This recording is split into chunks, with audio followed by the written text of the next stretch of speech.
Nuclides. आज का topic है हमारा न्यूक्लियाइड्स। तो न्यूक्लियाइड्स के बारे में आज हम अध्ययन करेंगे। एक परमाणु दो स्पष्ट भागों का बना होता है। दो भाग होते हैं इसके परमाणु के, एक केंद्रीय भाग जिसे हम नाभिक कहते हैं, तथा नाभिक के बाहर का भाग जो इलेक्ट्रॉन द्वारा भरा होता है, जब कक्षकों में पाए जाते हैं इलेक्ट्रॉन्स, वो वाला भाग और एक नाभिकीय भाग। तो दो भाग हो गए इसके। रासायनिक अभिक्रिया में इलेक्ट्रॉन भाग लेते हैं, लेकिन परमाणुओं के नाभिक में कोई परिवर्तन नहीं आता है। रासायनिक अभिक्रियाओं में सिर्फ इलेक्ट्रॉन भाग लेते हैं, लेकिन परमाणुओं के नाभिकों में कोई परिवर्तन नहीं होता। दूसरी ओर विभिन्न नाभिकीय परिघटनाओं से नाभिक की संरचना में परिवर्तन आ जाता है। नाभिकीय परिघटनाएं होती हैं तो नाभिक की संरचना में परिवर्तन आ जाता है, तथा उनमें इलेक्ट्रॉन की कोई भूमिका नहीं होती। यानी नाभिक की जितनी भी अभिक्रियाएं होंगी उनमें नाभिक की संरचना परिवर्तित होगी, लेकिन उनमें इलेक्ट्रॉनों की कोई भूमिका नहीं होगी। उदाहरण के लिए नाभिकीय तत्वांतरण, न्यूक्लियर ट्रांसम्यूटेशन, समूह उत्खंडन, स्पेलेशन, नाभिकीय विखंडन, न्यूक्लियर फिशन, नाभिकीय संलयन, न्यूक्लियर फ्यूजन आदि नाभिकीय अभिक्रियाओं को प्रदर्शित करने के लिए इलेक्ट्रॉन रहित परमाणु अर्थात मात्र नाभिकीय भाग को प्रत्यक्ष से दर्शित करना अधिक सुविधाजनक रहता है। कि चाहे न्यूक्लियर फिशन रिएक्शन लो या न्यूक्लियर फ्यूजन या स्पेलेशन या न्यूक्लियर ट्रांसमिशन, जितनी भी ये अभिक्रियाएं होती हैं इसमें इलेक्ट्रॉन का कोई योगदान नहीं होता है। इसका जो नाभिक होता है जिसमें प्रोटॉन न्यूट्रॉन होते हैं उसी पे ये डिपेंड करता है। इनमें इलेक्ट्रॉन रहित परमाणु लेकर इनका अध्ययन किया गया। चूँकि परमाणु में केंद्रीय भाग को प्रदर्शित करने के लिए नाभिक पद स्वीकार किया गया, केवल मात्र नाभिक को दर्शाने के लिए एक पृथक नाम की आवश्यकता अनुभव की जाने लगी। कोहेम नाम के साइंटिस्ट ने 1947 में एक पृथक नाभिक के लिए नया पद न्यूक्लियाइड प्रस्तावित किया। अतः एक न्यूक्लियाइड ऐसा परमाणु नाभिक है जिसका नाभिक के बाहर के भाग से कोई संबंध नहीं होता। न्यूक्लियाइड का मतलब न्यूक्लियस के अंदर बाह्य भाग जहाँ पर इलेक्ट्रॉन पाए जाते हैं उनका इसमें किसी प्रकार कोई योगदान नहीं होता, तथा जो एक विशिष्ट नाभिकीय संरचना को स्पष्ट रूप से प्रदर्शित करता है। इस प्रकार जब कभी हमारा तात्पर्य एक ही प्रकार के नाभिक से हो तो उसे सामान्यतः न्यूक्लियाइड के नाभिक से जाना जाता है। प्रकृति में पाए जाने वाले नाभिक न्यूक्लियाइड रेडियो एक्टिव तत्वों के नाभिकीय रेडियो न्यूक्लाइड कहलाते हैं। कहने वाला कि नाभिकीय न्यूक्लाइड तथा रेडियो एक्टिव तत्वों के नाभिक रेडियो न्यूक्लाइड कहलाते हैं। न्यूक्लाइड का प्रदर्शन, रिप्रेजेंटेशन ऑफ न्यूक्लाइड्स किस प्रकार किया जाता है? सभी प्रकार के नाभिकीय अभिक्रियाओं में न्यूक्लियाइड भाग लेते हैं।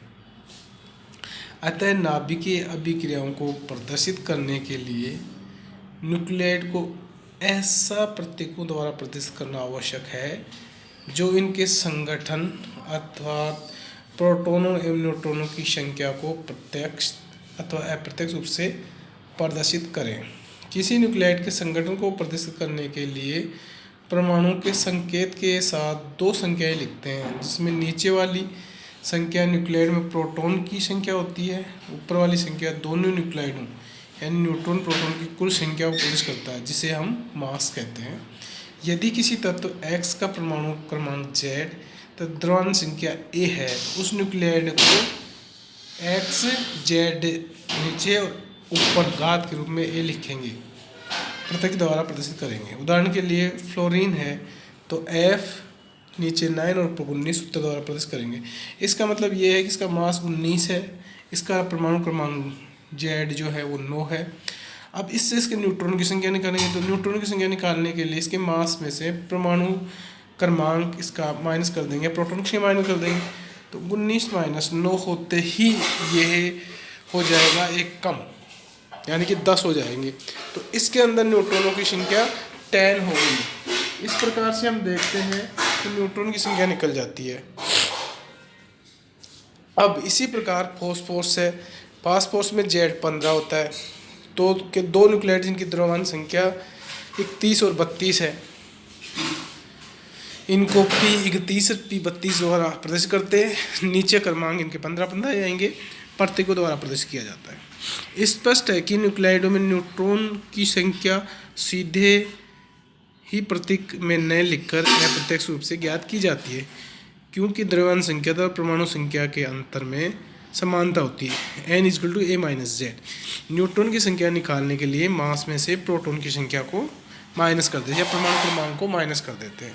प्रत्येक तत्व के लिए प्रोटॉन की संख्या उसके भिन्न भिन्न नाभिकों में निश्चित एवं अभिलाक्षणिक होती है।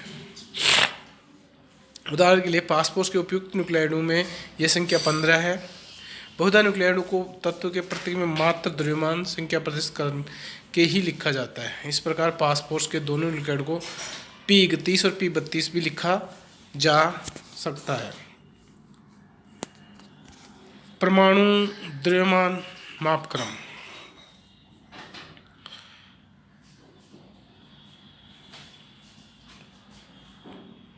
Atomic mass scale. अब इसमें परमाणु द्रव्यमान मापक्रम कैसे होता है? इसको परमाणुओं के भार अत्यधिक कम 10⁻27 किलोग्राम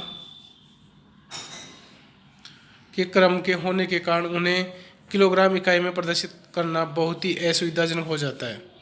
अतः परमाणु के भारों को उनके परिशुद्ध मानों के रूप में प्रदर्शित करने के स्थान पर उन्हें किसी मानक के सापेक्ष दर्शाया जाता है, यानी स्टैंडर्ड लेते हैं उसके सापेक्ष को दर्शाया जाता है। सबसे पहले हाइड्रोजन को मानक माना गया। किसी तत्व का परमाणु भार यह प्रदर्शित करता था कि उस तत्व का परमाणु हाइड्रोजन से परमाणु से कितना गुना भारी है। मतलब स्टैंडर्ड हाइड्रोजन का मास मान लिया, उससे गुना करके उसके भार की तुलना की जाती थी। बाद में ऑक्सीजन के समस्थानिक की खोज के पश्चात भौतिक वैज्ञानिकों ने ऑक्सीजन परमाणु भाग ठीक 16 मानकर इसे मानक के रूप में उपयोग किया। पहले हाइड्रोजन को किया मानक माना, फिर हाइड्रोजन के बाद में जब ऑक्सीजन का जो भार देगा समस्थानिक का, ऑक्सीजन समस्थानिक होते हैं 16, 17 और 18, 15 भी होता है, तो इसका जो मेन 16 है इसको माना और इनको स्टैंडर्ड माना। फिर इसका स्टैंडर्ड मान के 16 मान स्टैंडर्ड मान के उसका उपयोग किया। परंतु रसायनिकों ने भी पाया कि प्रकृति में पाए जाने वाली ऑक्सीजन तथा प्रयोगशाला में बनाई गई ऑक्सीजन वास्तव में O16, O17 और 18 का सम्मिश्रण होता है। जो ऑक्सीजन होती है प्रयोगशाला में बनाई जाती है वो शुद्ध O16 नहीं होती, O16, O17, O18 इनका मिश्रण होती है। इसलिए किसी एक का अध्ययन करना इतना आसान नहीं रह गया, जिसके कारण ऑक्सीजन का परमाणु भार सही 16 मानना उचित नहीं है। रसायन एवं भौतिक वैज्ञानिकों के मध्य मतभेद होने लगे और उस पर उन्होंने फिर IUPAC international union of pure and applied chemistry IUPAC है, इसने 1962 में C12 कार्बन 12 को नया मानक मानकर एक नया परमाणु द्रव्यमान पैमाना बनाया। सबसे पहले इन्होंने हाइड्रोजन का बनाया, फिर हाइड्रोजन के बाद में ऑक्सीजन 16 बनाया। ऑक्सीजन 16 के बाद में इन्होंने 1962 में IUPAC जो इनके नाम रखती है उसने कार्बन 12 को नया मानक मानकर नया द्रव्यमान पैमाना बनाया, जिसकी इकाई परमाणु द्रव्यमान इकाई AMU कहलाती है। एक परमाणु द्रव्यमान इकाई AMU में C12 के एक परमाणु के द्रव्यमान के 1/12वें भाग कहते हैं, यानी A1 AMU = 1/12 इंटू कार्बन 12 के एक परमाणु का भार। हम जानते हैं कि अवोगाद्रो संख्या जिसका मान है 6.023 इंटू 10⁻23, कार्बन परमाणु का भार है 12 ग्राम। अतः 1 AMU 1/12 इंटू 12/6.023 इंटू 10⁻23 इसको निकालेंगे तो 1.6603 इंटू 10⁻24 ग्राम = 1.6603 इंटू 10⁻27 किलोग्राम, जब इसको किलोग्राम में लेंगे तो इस प्रकार हमने देखा कि इसका जो मान होता है वो पहले हाइड्रोजन से कंपेरिजन करके निकाला गया, फिर ऑक्सीजन निकाला गया और लास्ट में इसको कार्बन 12 के रूप में इसको माना।